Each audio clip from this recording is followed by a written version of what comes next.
Oo. Last question. The greatest advice na ibinigay sa'yo ng youth mentor mo or pastor mo na talagang nagbigay sa'yo ng malaking impact in your youth leadership ngayon? One piece of advice, maybe two, or natutunan mo, binigay sa'yo, nakita mo, na pwede mong i-share sa ating mga followers. Sino mauna? Nag-isip ako. Yes, kay Jerry. Consistency. Siguro po yung naturo sa akin ng mentor ko before. Kahit na... Sino? Pastor Anthony. Pastor Anthony. Parang sabi niya sa akin before na kahit na ilan lang yung kasama mo, magtuloy-tuloy ka kasi hindi naman ibig sabihin na hindi kompleto. Wala kami ibibigay sa kanila. Hanggat meron, tuloy-tuloy lang po. Be consistent. Okay. Kuya Micah. Sa akin po, drive excellence. Any person na galing yan? Or Si Pastor Brian Alfaro. Brian Alfaro. Yep. He was our youth advisor back then. Kasi if you're excellent, kahit mag-isa ka, parang people will be inspired to be better. Tapos from there, magkakaroon na siya ng domino effect for it. Yeah. Maraming salamat sa inyong oras, ha? Grabe, ganda na. Thank you. Salamat. Kaya tayo maging difficult pa rin, pero hindi din talaga yung yung culture ngayon. Gusto na realize ko ayun naman siya guys. Kailangan maka-compare natin. So, pwede pa rin naman tayo maging difficult, pero nakaka-adapt. At may over na. Hindi naman natin kinakawala sa idea. Kasi pag naging kasi ako na, hindi naman kailangan totally compromise mo yung basic. Kaya, just enjoy your time in the room. Establish mo yung sa mga leaders, you need to embrace the position. When I say embrace, ito yung panahon na pagka napili ka at na pinagkalooban ka ng pribilehiyo, isiyakapin mo talaga yung pribilehiyo na yun. Or else, kung hindi mo talaga yayakapin, sabihin natin yung totoo talaga yun. Kasi ang hirap na pinipilit natin yung paglilingkod.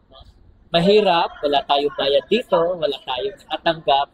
Pero I think ang satisfaction natin as leader is yung makita mo na may taong nababago at mayroong lumalalim sa pananampalataya dahil sa'yo. So, I think yun ang pinaka. So, embrace natin yung ministry, yung pribilehiyo, kasi naniniwala ako, kung hindi ikaw ang magpapagamit, hindi ikaw ang katayo sa iyong position na meron ka ngayon, ang Lord, may gagamitin at may gagamitin. So, bago sila at mapunta sa iba, sa'yo na.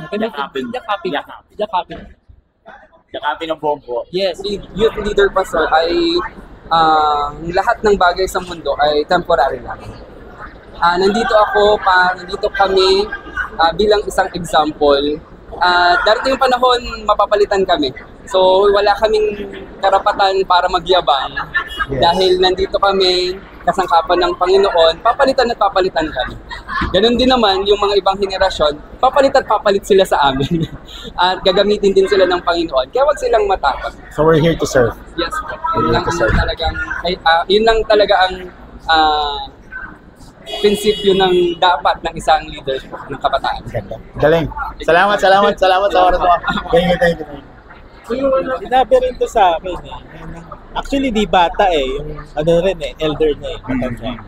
Yung sabi na mas maganda habang bata ka pa nag-delete ka na kaysa sa hindi mo na kaya, ugod-ugod na, mahirapan na tayo mag-lead. Kaya mahalaga talaga na habang bata pa talaga matrain na tayo bilang isang leader.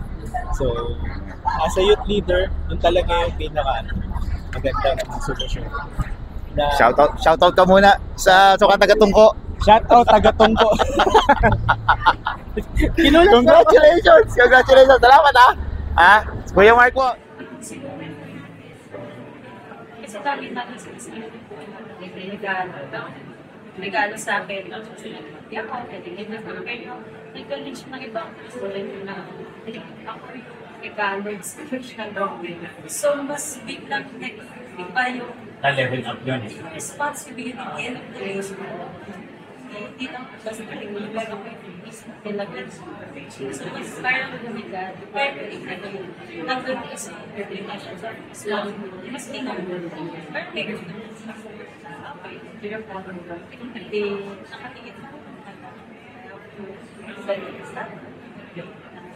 Sa secondary parts of the siguro parang nagkaroon lang ng change of perspective kasi nagtatag sa best po kasi together po hindi ngayon na kita mismo sa lugar na may kailangan Galing naman. Kaya salamat, Ate Kate. Maraming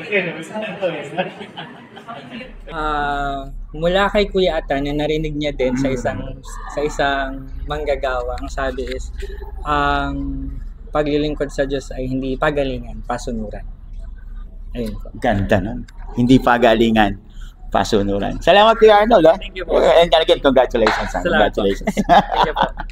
And that was persevere no matter what happens. And ang ganda po nung sinabi kanina ni Pastor Harold na kahit na bumagsak man tayo pa ulit-ulit, ang ating Diyos, He will hold us fast.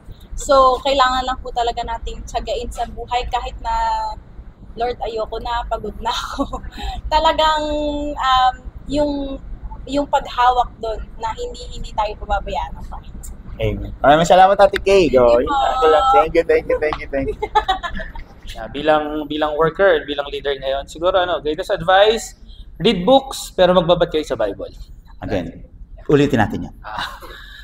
Read books, pwede kayo magbasa ng maraming libro, pero magbabad kayo sa Bible. That's it. Nadinig niyo yan? Ha? Hindi naging kabataan eh. May edad na ako na makakilala sa Panginoon eh. May asawa na ako, 3 na anak ko, kaya hindi ko naranasan yung Pero doon sa nakita ko sa kabataan, iwasan ang mga barkadang hindi Christian. Iwasan. Malaking threat ito sa kanila.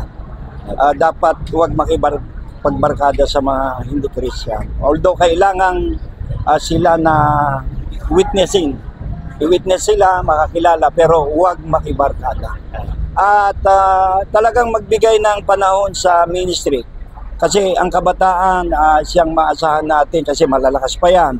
Masigla yan. Yung energy nila talagang maasahan mo. Diba? Nawa ang mga kabataan na ito ay huwag lang mag-focus sa ministry sa church. Mag-focus din sa witnessing. Yun. Discipleship. Discipleship. Lalo na sa ating ngayon, ang ibinaba ng national about discipleship. So mag-concentrate lahat yan. Hindi lang kabataan, kundi lahat ng kapisan.